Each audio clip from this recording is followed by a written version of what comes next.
Pengakuan mengejutkan tetangga wanita muda penganiaya pacar hingga meninggal.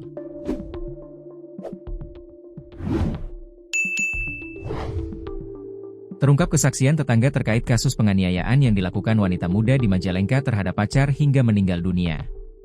Korban disekap wanita muda tersebut kurang lebih 3 hari di kamarnya dalam kondisi sakit usai mengalami penganiayaan. Penyekapan itu dilakukan wanita muda di rumahnya yang terletak di Desa Lengkong Wetan, Kecamatan Sindangwangi, Kabupaten Majalengka. Kini wanita muda yang ternyata seorang mahasiswi bernama Amanda, 21, sudah diamankan polisi.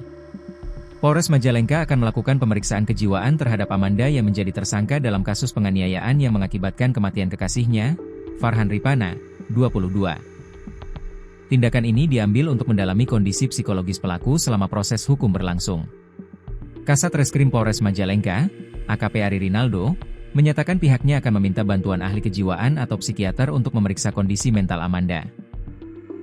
Kita juga akan meminta dari ahli kejiwaan ataupun psikiater untuk memeriksa tersangka ini, kata Ari, Selasa, 6 Mei 2025. Amanda diduga telah menyekap dan menganiaya Farhan di rumahnya yang terletak di Desa Lengkong Wetan, Kecamatan Sindangwangi, Kabupaten Majalengka, sejak Rabu, 30 April 2025. Korban ditemukan meninggal dunia pada Sabtu, 3 Mei 2025, dalam kondisi jenazah disimpan di bagasi mobil.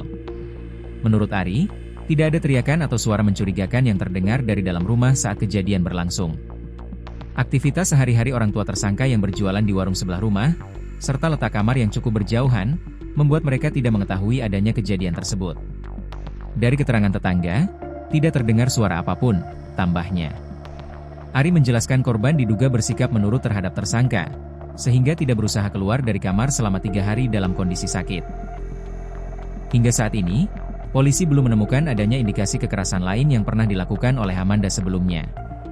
Sampai hari ini tidak ada laporan apakah ada korban lain, jelasnya.